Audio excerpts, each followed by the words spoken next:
You're listening to Tonebenders, the Sound Designers Podcast. Let's do this.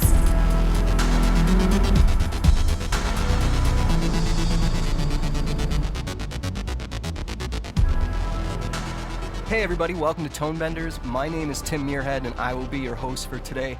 We recently got an email from a listener named Mike Strain, and I'm going to read you part of it. Mike says, I wanted to point out a show with great sound, True Detective on HBO.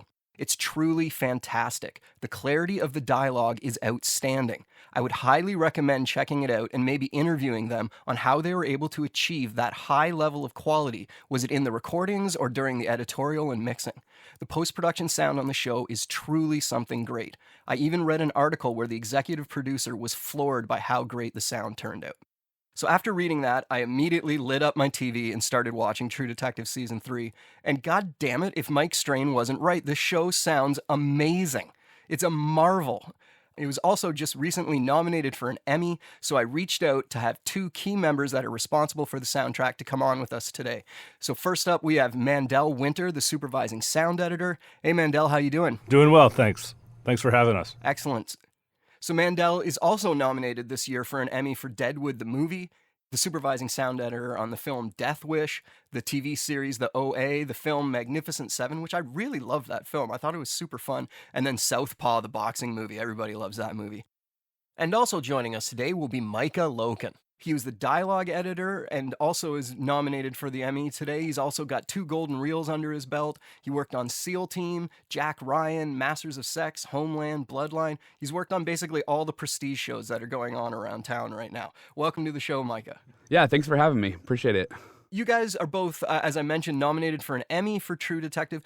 Did you both work on previous seasons of True Detective, or is season 3 where you started? I know, Mandell, you were at least on season 2, correct? I supervised season 2, was not on season 1. That was done in New York.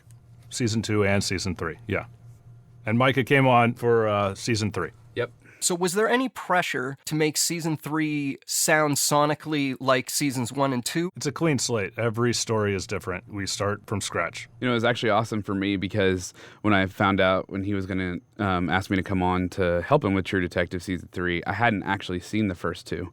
I kind of had a clean slate coming in, and that was probably the best thing I could have done at the time, although I will say I did go back and watch the first 2 seasons.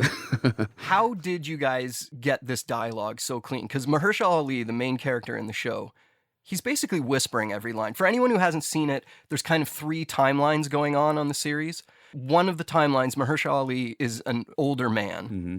And he is really not enunciating loudly, but you can crystal clear hear everything he's saying. There's this particular scene, I believe it's in episode 2, where old man Mahershala and his son are driving in a car. And his voice, he's not making any sound, and yet it's super loud and clear, and it blew my mind. Hey, mother. I have trouble seeing her sometimes. I know she is, but the parts of our lives, pieces, I can't picture her. You think Mom wants you to keep doing this? She's bringing things back, going over the case. I'm remembering things, my life, your sister. So it was obviously ADR, right? No, that was not ADR. What? That was production. It starts with great production. Jeffrey Patterson, our production mixer, was phenomenal. Yeah. Wow. Amazingly enough, we had him on Deadwood as well. So it starts with that. And then Micah just is a whiz. He knows how to work the tracks beautifully. Yeah, I mean, you know, the locations that they chose to shoot, there were some scenes where there were a lot of bugs, birds, and sometimes, you know, those birds can be really intrusive on those lavalier microphones. And so we had to attenuate a lot of that kind of stuff, but we didn't really get rid of it all. One note that Mandell gave me, like right when I started, was embrace the noise. And we kind of did. We took that approach. Instead of trying to dialogue isolate everything and then reinstitute that back into the tracks, we were able to utilize what was already out in production. And in terms of the vehicle scenes, those are some of the best recording in production that I have ever heard. From a personal standpoint, I guess trying to grab the warmth of the dialogue was something that I took to heart. This is going to be one of those shows that is going to be incredibly dialogue driven, and I want to be able to feel the frequencies, the fundamental frequencies of the voice more so than I do on most other shows that I've worked on, meaning that I really wanted to hear and feel that warmth of their voice. And so I really focused on those fundamental frequencies where sometimes the lavs don't really do a very good job at capturing that quality down there. But that's something that I really spent a lot of time surgically bringing out, those frequencies in the voice, because Mahershala and Stephen Dwarf, his counterpart, both of their voices just have that such great low bass baritone resonance to them. So that was really important. So I appreciate you, I guess, just hearing that in general. So it makes me happy. No, the richness of voice was very important, and we never wanted any of the noise reduction to take away from that, because sometimes you can go too far. Definitely. And really tear it apart. And so Nick's words are so important to that storyline, and you just have to protect them. Micah did a great job, just phenomenal job getting the tracks, sometimes even double cutting the boom and the lav, in order to get that warmth out of them. The end result turned out really great. As you mentioned, it's a super dialogue-heavy show. It's a very internalized way that they're talking to everyone, because sometimes they're interviewing and sometimes they're being interviewed. And if you can't hear what they're saying, the whole show would fall apart. Right. So congratulations to you guys. Have you guys worked together before? Our first project together was Girl in the Spider's Web. Oh, yeah. Yeah, that was a tough one, too. I keep throwing tough ones at him. That was a But very he always tough rises one. to the occasion, so. So how did you two meet? Well, we actually did work together on a couple of shows. We just didn't. Not at the same time. We were coworkers. We just didn't work together at the same time. He's worked on a couple of shows that I did as an ADR supervisor when I was doing the dialogue, and so we didn't really have too much communication in there, because usually they'd shoot the ADR afterward, because some of those shows just go by so fast that we're cutting dialogue as fast as we can just so that they can have something to look at to know what kind of ADR needs to be shot. So there's a couple shows in there we've done. So someone else on the crew for True Detective Season 3, one of the re-recording mixers was Greg Orlov. Yes. He is not known in the last 20 years or so for his television work. He's almost doing exclusive features and prestige features. Like he does all the Coen Brothers films. What was it like working with him? Well, he had worked with T-Bone doing a lot of the Coen Brothers stuff. So he had a... T-Bone was... T-Bone Burnett, yeah. Who did the score for Season 3. Yeah, he's been involved since Season 1. Very important part of the team. And since they had that relationship, it just made sense for Greg to come on board. And he brought his mixing partner, Tatum Kohut, phenomenal dialogue mixer and music mixer. And Greg does effects, and he's just such a great guy. It was a lot of fun having him on board. And had you worked with him before? Yeah, I had done a couple movies with them. Micah, had you worked with Greg before? Actually, no. I think that was the first show I worked on with Tatum, and I just kept like harping on Mandell when he was on the mix stage, like, "Hey, is there anything that Tatum needs? Like, is there anything I can do differently? You know, is there?" I'm like, "No, they're happy." I was just really worried because his show is just so dialogue driven. It's just such a key element to the story, and all the, like, as you were mentioning, the whispering and those moments that are often very hard to pull out, especially to that broadcast level spec. It's just it's hard. Very difficult. But in terms of working with Greg, no, that was the first time I think I've ever worked with Greg. And actually since then, I've sat in with him on a couple of his mixes, just kind of watching him work too. So it's been fun. I'm getting to know him as well. He's a good person to hang around with. Yeah, he's cool. He's just a fun person. Yeah, he's done a thing or two in his life. Great stories. Micah, earlier you mentioned about how you wanted to make sure you kept the fundamental of the voices intact. Yes. What techniques did you use to try and do that? Couple different ones. It kind of depended on the scene, where we were. For example, interrogation room scenes. And oftentimes those scenes, the set pieces that they build are oftentimes very noisy, boxy sounding. And typically what happens is, because of that, those frequencies end up getting attenuated out of the voice by the re-recording mixer or even us in the dialogue edit stage. We're trying to like mitigate the amount of reverb in that environment. Well, I noticed that was going to happen. And so I kind of did a little bit of deverbing in those environments, but just nothing that would be intrusive to the voice. But then what would really help is that sometimes the lavalier microphone might have this beautiful chest resonance, but we're losing the higher frequencies in the voice due to the fact of their wardrobe. Oftentimes they were wearing very thick clothing, if not suits. We would lose, some of the top end frequencies of the voice, but the boom would sound beautiful on the higher end. So sometimes I would do quite literally a marriage between the lav and the boom microphone, either physically place them on two different tracks and align them, or I would actually create my own microphone version and re-record over top of it to kind of get this like loom or bavalier sound. So yeah, but it works. And as long as it doesn't phase cancel or anything like that, it works out really well sometimes. Yeah, well, it worked out great for this show. You did a fantastic job. One of the things that I think really makes the dialogue work is the ambiences and BGs that you guys used on this show. Mandell, do you want to talk a little bit about how you approach the ambiences? Ryan Collins tackled most of the backgrounds. One of the big things is staying away from certain sounds, because certain sounds, they're expected. And we're like, no, let's stay away from those. Like crickets. We didn't want crickets all the time. We had enough of that in the dialogue track. There are times to play the bugs and times not to play the bugs, so let's not overplay them. Playing into the emotion of the scene was pretty important. We also wanted to play into the idea of memory loss and the uneasiness of that. And so a lot of the atmospheres would play into that as well. So how do you go about playing into memory loss? One of the things was repetitive sounds. If he's like straining to remember something, you'd hear this repetitive sound in the background in a rhythmic fashion in a way that he would then remember something. Yeah, it was little subconscious things like that. As I mentioned earlier, there's kind of 3 timelines going on in the show. Right. Did you design any kind of sonic differences between the timelines? Yeah, absolutely. We were very conscious of the 3 different timelines and how to make them sound different and really play with the transition so it was seamless transitioning between the 3. Like in episode 1, there's the spokes in the bike wheel, and it turns into the clock. Yeah. So moments like that, how can we organically transition from one to the other very quickly and seamlessly?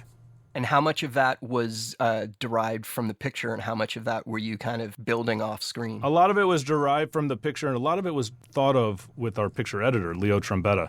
He is a fantastic editor and has some really great ideas. And he kind of would deliver these AAFs, which had a shape to them. So we're like, okay, follow the shape. This is what he wants. This is where they're happy right now. Let's expand upon that idea. Let's make it a bigger, better wheel. Let's not reinvent it. Cool.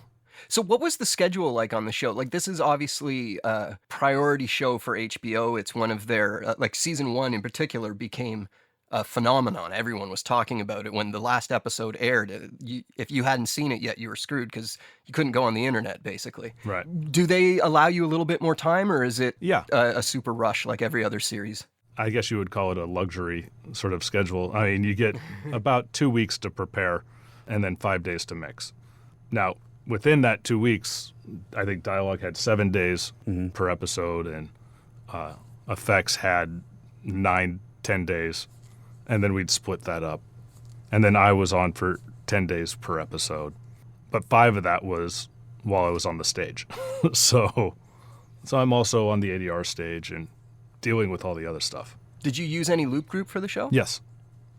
Yeah. The show takes place in Arkansas. Yes. Did you have to get specific actors with that drawl, or? We tried to stay away from the drawl, actually. We didn't want to play up too much of that because the actors weren't really playing into it. No, that's true, yeah. It was more of a Missouri accent than anything else. We tried to stay away from accents. The loop group, how many people were in it? I think we had about 10 people. Sometimes we had 12. It depended on the episode. When the show goes to air and you're watching it, are you able to be happy with it, or are you going, oh, I wish we had the time to do this, wish we had the time to do that, that one little part? How happy are you guys with how it turned out? I'm very happy with how it turned out. And I'm happy with how it translates to air. I thought it translated very nicely from the mix stage to air. Yeah. Yeah, I have to completely agree with that. I think this project in particular is probably the one project I could say I've worked on so far that I feel like it got put in its wrapping paper and a bow got wrapped around it and we sent it off to the world. Just felt really good about it. Yeah, on a lot of shows, I always feel like there's a loose thread. Exactly. They took it away from us just before we could clip that last thread. And on this one, I feel like, okay, we buttoned it up. Yeah. I feel really proud of this. It's like, okay, put it out there to the world. Wow, that's awesome. You're right. Almost every show I've worked on, there's sometimes more than one loose thread. But Yeah, it's never done. They take it away. yeah, exactly. Yeah, let me just chime in real quick on that note, because we talked a lot about some technical stuff in the beginning, but in general, in terms of content, I think what got me so excited about it was because the content was so great, and it was because I think Mandell and I watched the first 2 episodes or something like that. He's like, hey, just go watch the first 2, and so that's what I did first, and I was like, okay, not only is there a ton of dialogue here, but the story is just captivating. And then once you start, I don't want to obviously get into too many details for those who haven't seen it yet, because if you haven't seen it, you need to see it. But once we start getting into the different decades, I mean, it starts in 1980, and then there's 1990, and then 2015 is when they finally come back together. And what's so fascinating to me is to see specifically these two actors, Mahershala and Steven, just be able to pull off those 3 roles. Not only pull them off from a speaking and actor perspective and then wearing all the prosthetics that they had to wear as they aged, but also morphing their voices to make themselves sound older and wiser. And then all of a sudden, as we get into 2015, now they sound deeper, darker, and grungier. And I actually played on that a lot too. I would gain up some of their voices. I don't know if you remember, but there was a scene, it was like 10 minutes long, where they were both sitting on the porch as elderly men. It was fascinating just to sit there and watch them, and my jaw was just on the floor, and I'm just like, this is some truly amazing acting right here. And I wanted to treat the dialogue that well. That's right. That's correct. Yeah, the director woman. She mentioned Harris James again. You sure you know what you're doing with her? Well, if I don't, I'm just a sick man. It motivated me to really dig deep into their voice and pull out that resonance, so that each word could be heard, including the whispers, as you mentioned earlier. Is super important dialogue-driven narrative. I mean, it's awesome. It was so cool. Everything's a challenge. I mean, you dig in, you're like, okay, how do I make this the best it can possibly be? And how do I make it believable? Because True Detective is not something where it's the dramatic over the top. It has to live in reality. It has to, do I buy that? It's all about mood. Yeah, mood. Is it establishing the mood or creating a new mood at a transition? It's not the big flashy stuff, but it's the important real world. Is it believable? Am I taking the audience out of the story with this, or am I drawing them in? And that was the most important part. When we have supervising sound editors on, we always like to ask them this question. Are you the kind of supervisor that sits up at the board with the mixers and tries to navigate them through what to feature, or do you like to sit at the back of the room, let them find their way through it, and then just pepper in little notes here and there? I'm involved, but I'm not in their laps. So I'm in the back of the room, but I'll chime in and I'll contribute throughout the process and kind of let them know where the landmines are. It's like, no, they're looking for that. I participate, but I'm also not in their ear constantly. I let them get familiar with the tracks and find their way with it, because there's a reason we're bringing talent like that to the table, because they bring something else. Fresh ears on a project is always good. Wow, yeah, exactly. Wise words. If you got them there, you might as well trust them. Micah and Mandell, thank you very much for talking to us today. It's 7 a.m. your time, so I really appreciate you guys getting up early and making the time for this. Also, congratulations on the Emmy nomination. Good luck. The awards are coming up soon. Hey, if anybody out there listening is an Emmy voter in the sound categories, make sure you take a moment to listen to True Detective and give it a shot, because it's probably worth your vote. It's a really great achievement in sound. So, Mandell, Micah, thank you very much for being with us, and we'll talk to you soon. You're welcome back anytime. Thanks for having us. This was a lot of fun. Really enjoyed this. Yeah, thank you very much. Appreciate it. Tonebenders is produced by Timothy Muirhead, Renee Coronado, and Teresa Morrow. Theme music is by Mark Strait. Send your emails to info@tonebenderspodcast.com. Follow us on Twitter via @thetonebenders and join Tonebenders Podcast on Facebook. Support this podcast. You can use our links when you shop with Amazon or B&H, or leave us a tip. Just go to tonebenderspodcast.com and click the support button. Thanks for listening.